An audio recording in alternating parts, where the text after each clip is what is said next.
정연의 병실 문은 조용했지만 눅눅한 공기가 긴 시간을 말해주고 있었습니다. 현우는 숨을 고르며 침대 곁으로 다가섰고 어머니의 손등 위에 차갑게 내려앉은 산소포화도 집게가 미세하게 흔들리고 있었죠. 그는 어머니의 얼굴을 한참 들여다보며 말로 표현하기 어려운 감정을 억누르려 했습니다. 정연의 호흡은 고르고 있었지만 의료진이 말한 대로 시간이 얼마 남지 않았다는 긴장감이 방 안을 채우고 있었습니다. 현우는 떨리는 손으로 옆 탁자의 봉투를 열었고 익숙하지 않은 이름과 기록이 눈에 들어오자 가슴이 더 빠르게 뛰었어요. 그는 기록의 의미를 곱씹으며 어머니가 왜 이런 자료를 숨겨두었는지 이해하려 애썼습니다. 낯선 남자의 사진이 그의 시선을 오래 붙잡았고 사진 속 배경이 오랫동안 잊고 지냈던 고향의 풍경이라는 사실이 그를 더욱 혼란스럽게 했습니다. 그는 사진을 다시 봉투에 넣고 의자를 끌어 정연 곁에 앉았습니다. 정연의 눈이 천천히 떠지며 약한 숨결이 흘렀습니다. 그녀는 힘겹게 눈을 굴려 현우의 얼굴을 확인하려 했어요. 현우는 어머니의 손을 감싸며 조용히 이름을 불렀습니다. 정연은 입술을 떨며 오래 숨겨온 이야기를 꺼내려는 듯한 움직임을 보였습니다. 그녀는 짧은 숨 사이로 지금껏 말하지 못했던 무언가를 전하려는 듯 했고 그 목소리는 거의 들리지 않을 만큼 약했습니다. 현우는 귀를 가까이 대며 마지막 말이라도 놓치지 않으려 했어요. 정연의 말은 끊어지듯 이어졌고 그 안에는 평생 숨겨온 비밀이 존재한다는 힌트가 담겨 있었습니다. 말을 끝낸 그녀의 손끝이 천천히 힘을 잃어갔고 현우는 가슴 깊은 곳에서 알 수 없는 불안이 몰려오는 것을 느꼈습니다. 정연의 장례를 치른 뒤 현우는 오래 잠겨있던 시골집 문을 밀고 들어섰습니다. 집안은 먼지가 내려앉아 있었고 세월이 멈춘 듯 고요했어요. 그는 거실 한가운데 놓인 큰 나무 장롱을 열어 정연의 유품을 정리하기 시작했습니다. 장롱 맨 아래에서 오래된 상자가 발견되었고 그 안에는 병원 기록과 낯선 서류들이 섞여 있었습니다. 현우는 서류를 하나씩 펼치며 어머니가 어떤 삶을 살아왔는지 조각처럼 이어 맞추려 했습니다. 그러나 기록 속 내용은 기존 가족 관계와 전혀 맞지 않아 혼란만 더 크게 만들었어요. 그는 서류 뭉치에서 특정 병원의 이름을 확인하고 즉시 방문을 결심했습니다. 출발 준비를 하던 그는 문득 이걸 왜 숨기셨을까 하고 낮게 중얼거렸습니다. 병원 도착 후 그는 안내 데스크에 서류를 내밀며 과거 기록 조회를 요청했습니다. 직원은 난감한 표정을 지으며 그 시기 자료는 대부분 폐기됐습니다라고 말했어요. 현우는 한숨을 삼키고 복도를 걸으며 다른 단서를 찾을 방법을 고민했습니다. 그때 구석에서 일하던 노년의 간호사가 그를 흘끗 바라보며 다가왔습니다. 간호사는 조심스럽게 정연 씨 기억이 나네요라고 작게 말했습니다. 현우는 놀라며 그녀에게 다가가 이야기를 더 들을 수 있는지 요청했어요. 간호사는 잠시 망설이다가 정연이 그 시절 큰 문제에 휘말려 힘겨워했다는 사실을 언급했습니다. 하지만 더 이상의 설명은 피하며 발걸음을 돌렸고 현우는 남겨진 단서를 좁히기 위해 다음 목적지로 이모 성자의 집을 떠올렸습니다. 성자의 집에 도착한 현우는 좁은 거실에 놓인 낡은 앨범을 건네받았습니다. 앨범을 넘기던 그는 보지 못했던 과거 사진들이 여러 장 섞여 있는 것을 발견했어요. 특히 한 장의 사진에서 정연, 이모 성자, 그리고 낯선 남성이 신생아를 안고 있는 모습이 눈에 들어왔습니다. 그는 사진 뒷면의 날짜가 자신의 출생일과 동일하다는 사실을 확인하고 손끝이 굳어졌습니다. 사진을 바라보는 성자의 표정은 복잡했고 숨겨온 기억을 다시 떠올리는 듯 잠시 말을 잇지 못했어요. 현우는 침착하게 사진 속 남자가 누구인지 묻고 성자는 마지못해 과거의 일부를 인정했습니다. 그러나 그녀는 남성의 구체적인 신원이나 사건의 전말을 밝히지 않은 채 더는 아는 것이 없다고 선을 그었습니다. 현우는 사진의 배경에 찍힌 건물과 간판을 분석하며 단서를 찾기 시작했습니다. 그는 사진 속 장소가 마을 외곽의 오래된 목재 작업장이라는 사실을 떠올렸습니다. 즉시 이동한 그는 작업장을 지키고 있는 노인을 만나 과거 기록에 대해 물었습니다. 노인은 처마 아래 놓인 의자에 앉으며 오래된 기억을 더듬었어요. 그는 당시 이 근처에서 아이를 둘러싼 소문이 여러 번 있었다고 말했습니다. 현우는 그 말을 듣고 소문이 사진 속 남성과 관련되었을 가능성을 떠올렸습니다. 노인은 구체적 사건은 언급하지 않았지만 정연이 자주 이곳을 들렀다는 사실을 조심스럽게 전했습니다.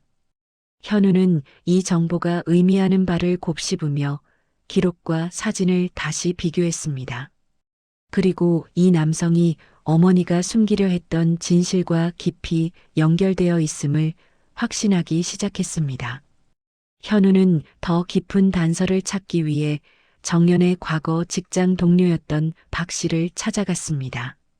박 씨는 작은 분식집을 운영하고 있었고 현우가 상황을 설명하자 오래된 기억을 조심스레 꺼내기 시작했어요. 그녀는 정연이 과거 한 남성에게 지속적인 위협을 받았다고 말하며 당시 상황이 심상치 않았다고 덧붙였습니다. 현우는 즉시 남성의 정체와 사건의 성격을 묻고 박 씨는 그 남성이 폭력 전가로 여러 번 문제를 일으킨 사람이었다고 설명했습니다. 그는 이 이야기를 듣고 남성의 행적을 확인하기 위해 가까운 경찰서를 방문했습니다. 경찰서 기록실에서 그는 오래된 미처리 사건 문서를 요청했고 관련 자료가 일부 남아있다는 이야기를 들었어요. 문서를 검토하던 중 그는 정연의 이름이 적혀 있는 신고 기록과 함께 아동, 위협 관련 사건이 있었다는 사실을 발견했습니다. 종이 위에 적힌 피해 아동의 정보는 일부 가려져 있었지만 현우는 그 아동이 자신일 가능성이 높다고 판단했습니다. 현장은 더 무거운 공기로 변했고 그는 사건 관련자 명단을 끝까지 훑어보았습니다. 그 안에서 그는 사진 속 남성과 동일한 이름을 발견하며 심장이 잠시 멎는 듯한 충격을 받았어요.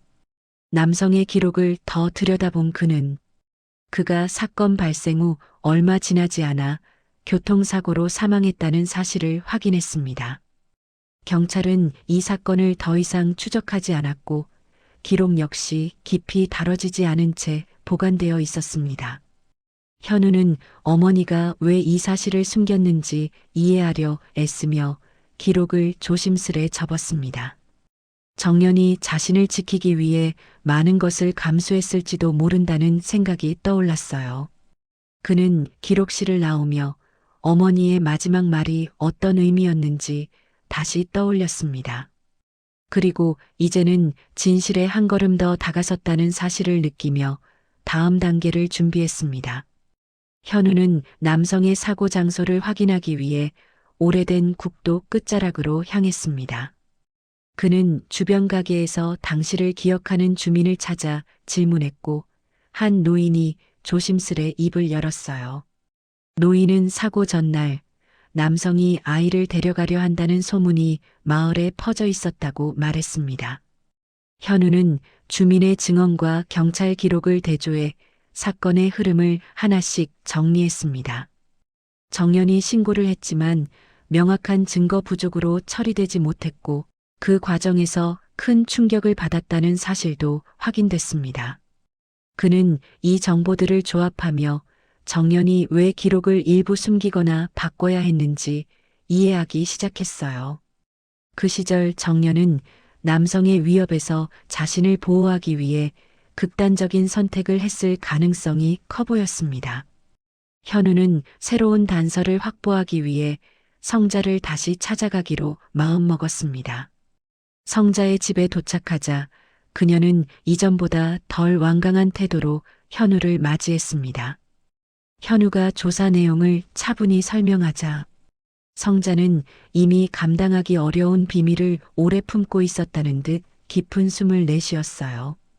그녀는 정연이 평생 죄책감에 시달렸다고 말하며 그 이유가 바로 남성을 피하려던 선택 때문이었다고 덧붙였습니다. 현우는 사진 속 남자와 위협 사건, 그리고 어머니의 행동이 한 흐름으로 이어지는 것을 확신했습니다. 그는 정연이 남긴 서류가 단순한 은폐가 아니라 자신을 지키기 위한 보호 조치였음을 깨달았습니다. 성자는 조심스레 정연이 마지막까지 말하지 못했던 두려움과 고독을 이야기했습니다. 그 말은 현우의 마음속 복잡한 감정들을 하나씩 정리하게 만드는 결정적 실마리가 되었어요. 그는 지금까지의 단서들이 결국 한 방향을 가리키고 있음을 확인하며 다음 행동을 준비했습니다. 정연의 장례를 마친 뒤 현우는 관공서를 찾아가 남겨진 공식 기록을 다시 확인했습니다. 담당자는 서류를 꼼꼼히 살펴본 뒤 정연이 제출한 문서들이 여전히 법적 효력을 유지하고 있다고 설명했어요.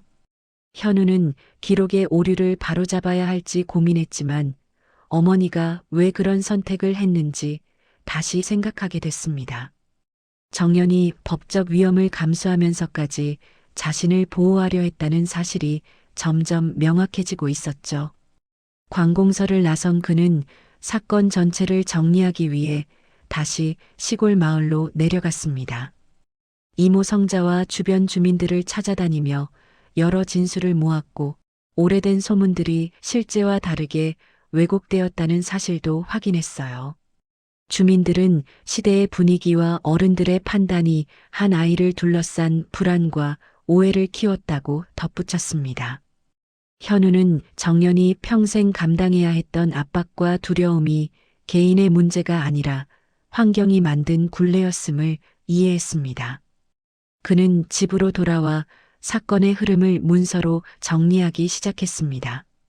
책상 위에는 사진, 신고 기록, 병원 문서 등 수많은 자료가 가지런히 놓여 있었어요. 정연이 남겨둔 선택들은 불완전했지만 그 안에는 분명 자신을 지키려는 단단한 의지가 담겨 있었습니다. 현우는 기록을 읽어내려가며 어머니의 흔적을 더 객관적으로 바라보려 노력했습니다. 어머니의 행동을 단순한 은폐로만 판단할 수 없다는 결론에 도달했어요. 그는 정연이 겪었던 위협과 혼란, 그리고 결정을 내리기까지의 고독한 시간이 얼마나 길었을지 상상했습니다.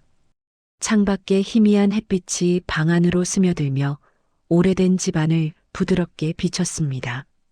현우는 이제 남은 진실을 마주할 마지막 준비를 해야 한다는 사실을 조용히 받아들였습니다. 현우는 집 한구석에 놓여 있던 유품 상자를 다시 열어 마지막 봉투를 꺼냈습니다. 봉투 안에는 정연의 필체로 적힌 작은 메모와 함께 오래된 보관용 열쇠가 들어 있었어요. 그는 메모에 적힌 주소를 확인한 뒤 그것이 오래전부터 운영되던 개인 보관소라는 사실을 떠올렸습니다. 보관소에 도착한 그는 관리인에게 열쇠를 보여주며 해당 보관함을 안내받았습니다. 열쇠를 꽂아 돌리자 묵은 금속이 마찰음을 내며 천천히 뚜껑이 열렸어요. 안에는 정연이 남긴 일기 여러 권과 당시 사건을 정리한 문서, 묶음이 차곡히 놓여 있었습니다. 그는 먼지를 털어내며 문서들을 하나씩 펼쳤고 정연이 수년간 기록해온 사실들이 치밀하게 정리되어 있음을 확인했습니다. 일기 속에는 선택의 이유, 공포의 원인, 그리고 그 시절의 상황이 객관적으로 설명되어 있었어요. 현우는 일기에서 정연이 여러 차례 법적 절차를 검토하며 자신을 지키기 위한 방안을 찾아 노력했다는 내용을 읽었습니다. 그 부분은 그동안 막연하게 느껴졌던 의문들을 명확하게 풀어주는 단서였어요. 정연이 기록을 재편한 이유가 단순한 은폐가 아니라 보호 조치였다는 사실도 상세하게 설명돼 있었습니다. 그는 이 기록들을 공식 문서에 보완해 넣을지 고민했지만 어머니의 의도가 그 선택을 원치 않았다는 생각이 강하게 떠올랐습니다. 일기 마지막 장에는 내가 안전하길 바란다라는 문장이 정연의 또렷한 필체로 적혀 있었어요. 현우는 일기를 닫으며 어머니가 어떤 심정으로 마지막까지 이 자료들을 남겼는지 다시 떠올렸습니다. 그는 문서들을 조심스레 상자에 다시 넣고 보관함을 닫았습니다. 그리고 이제는 정연의 선택을 있는 그대로 받아들여야 한다는 마음이 조용히 자리 잡고 있었습니다. 정연의 집을 정리하던 현우는 마지막으로 마당을 둘러보았습니다. 오랜 세월 손때가 묻은 흙냄새가 은은히 퍼졌고 마당 한쪽에는 작고 어린 나무가 바람에 흔들리고 있었어요. 그는 가까이 다가가 나무 밑동을 살폈고 거기에 새겨진 작은 금속 표식을 발견했습니다. 표식에는 정연의 필체로 보이는 글자가 흐릿하게 남아 있었고 그는 이를 손끝으로 조심스레 더듬었습니다. 표식에 적힌 문구는 정연이 마지막까지 품었던 마음을 그대로 드러내고 있었어요. 현우는 말을 잃은 채 나무를 바라보며 어머니의 시간이 이 자리에서 얼마나 오래 멈춰 있었는지 상상했습니다. 마당을 가득 채운 바람은 조용했지만 들리는 듯한 정연의 숨결이 그를 잠시 멈춰 세웠습니다. 그는 그동안의 진실이 가리킨 방향이 결국 한 사람의 단단한 사랑이었다는 사실을 받아들였습니다. 집 안으로 돌아온 그는 조사 기록과 문서들을 조용히 정리해 가방에 넣었습니다. 자료들은 더 이상 혼란의 조각이 아니라 어머니의 삶을 설명하는 흔적이 되었어요. 현우는 이제 남겨진 자리에서 오래 머물 이유가 없다고 느끼며 출발 준비를 마쳤습니다. 집 밖으로 나오자 서늘한 바람이 불어왔고 낡은 현관문은 부드럽게 뒤로 닫혔습니다. 그는 마당의 나무를 마지막으로 바라본 뒤 도시로 향하는 길을 천천히 걸었습니다. 차에 오르기 전 그는 잠시 뒤돌아 집을 바라봤어요. 그 순간 어머니가 남긴 말과 흔적들이 더 이상 무거운 상처가 아니라 걸음을 내딛게 하는 힘이 되어 있음을 느꼈습니다. 현우는 깊게 숨을 들이쉬고 차 문을 닫았습니다.